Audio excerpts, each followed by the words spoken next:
नमस्कार, मैं महेंद्र कुमार।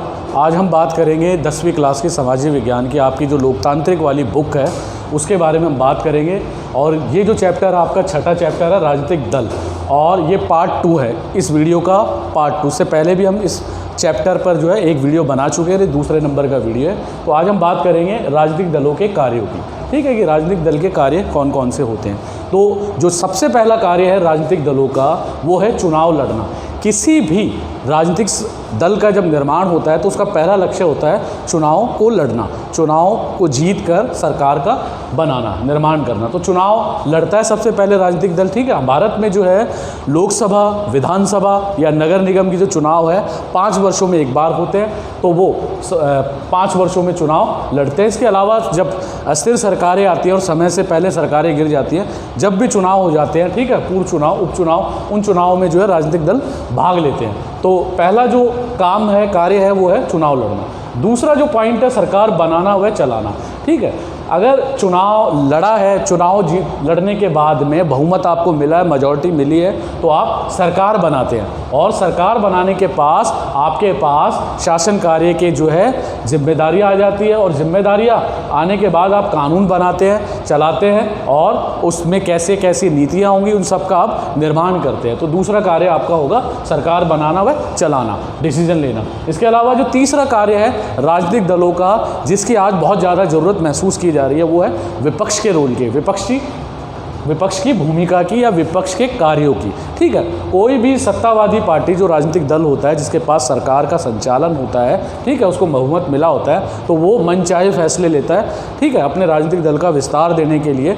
इसके अलावा उनके उस फैसलों पर कि वो सही है या गलत है, उसके लिए आवाज़ उठाता है विपक्ष। अगर देश में स्ट्रॉन्ग विपक्ष होगा, मजबूत विपक्ष होगा, तो वो सरकार जो शासन चला रही है वो डरेगी कोई भी गलत काम करने से, क्योंकि विपक्ष जो है उसके गलत कामों को जनता के सामने लाता है और जनता के सामने उसके जो है कारनामों को रखता है। तो उसके वजह से जो है जनता है अवेयर होती है। तो विपक्ष की जो भूमिका है वो अवेयर करने की है।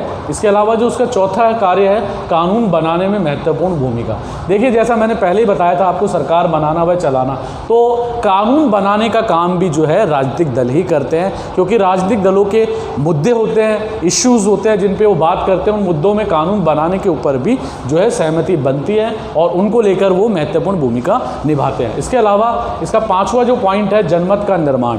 देखिए, किसी भी बात को लेकर, किसी भी विषय को लेकर जो है जनमत का निर्माण आवश्यक होता है। अगर वो बात सरकार को जो है लागू करनी है कानून के रूप में, तो जनमत का निर्माण भी देखा जाता है। जैसे एक उदाहरण के तौर पे आपको इशू देता हूँ कि आप ले लीजिए दिल्ली में अगर यमुना नदी का पानी बिल्कुल जो है ख़राब हो गया है और उसको ख़राब करने के लिए कुछ फैक्ट्रियां उत्तरदायी है, तो राजनीतिक दल जो है उनके खिलाफ जन आंदोलन करेंगे, और वो जन आंदोलन जो है जनमत का निर्माण करते हैं, और वो जनमत का निर्माण राजनीतिक दलों के पक्ष में जाता है। और जब चुनाव होते हैं तो वो राजनीतिक दलों को फ़ायदा करती है वो जनमत निर्माण। तो इस तरीके से किसी भी मुद्दे पर राजनीतिक दल जो है जनमत का निर्माण भी करते हैं। तो ऐसे बहुत सारे राजनीतिक दलों के कार्य होते हैं। इसके अलावा और भी बहुत सारे कार्य हैं, इसलिए मैंने प्रमुख कार्य लिखे हैं राजनीतिक दलों के। चलिए आगे और बात करते हैं राजनीतिक दलों की आवश्यकता की।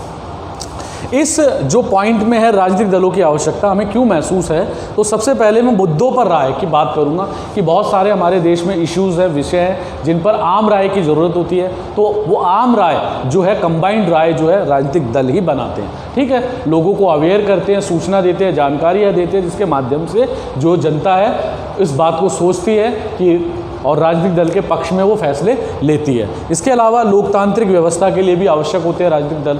देखिए, तानाशाही को अगर ख़त्म करना है तो राजनीतिक दलों को आपको लाना पड़ेगा।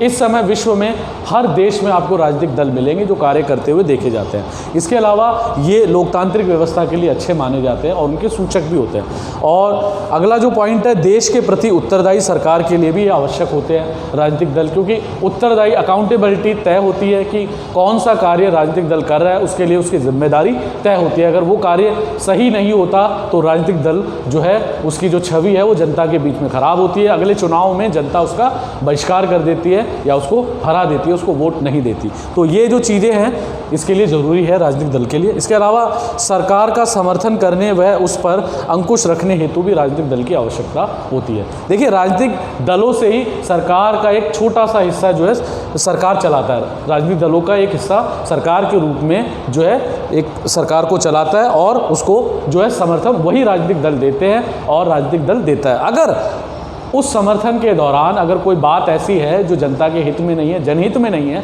तो वही राजनीतिक दल उसके खिलाफ भी चला जाता है, सरकार के खिलाफ। तो इसलिए ज़रूरी होता है कि वह एक अंकुश के रूप में कार्य करे सरकार के ऊपर राजनीतिक दल। तो ये भूमिका भी राजनीतिक दल को निभानी होती है। इसके अलावा जो है सरकार की नीतियों पर अंकुश लगाने के लिए भी ये ज़रूरी होता है कि ऐसी नीतियाँ जो जनहित में नहीं हैं तो उसके खिलाफ भी जो है लोकतांत्रिक दल या राजनीतिक दल जो है ये काम करते हैं। तो ये बहुत सारे मैंने पॉइंट आपको डिस्कस किए। इसके अलावा और भी पॉइंट निकलते हैं, लेकिन प्रमुख रूप से जो पॉइंट आपकी पुस्तक में दिए हुए हैं उनके ऊपर मैंने चर्चा की है। तो इस वीडियो में मैंने आपको जो है राजनीतिक दलों के कार्य और राजनीतिक दलों की आवश्यकता के बारे में बताया। तो चलिए आज इस वीडियो में इतना ही। अगली वीडियो में हम इसके ऊपर अगले पार्ट पर बात करेंगे। चलिए, थैंक यू, धन्यवाद।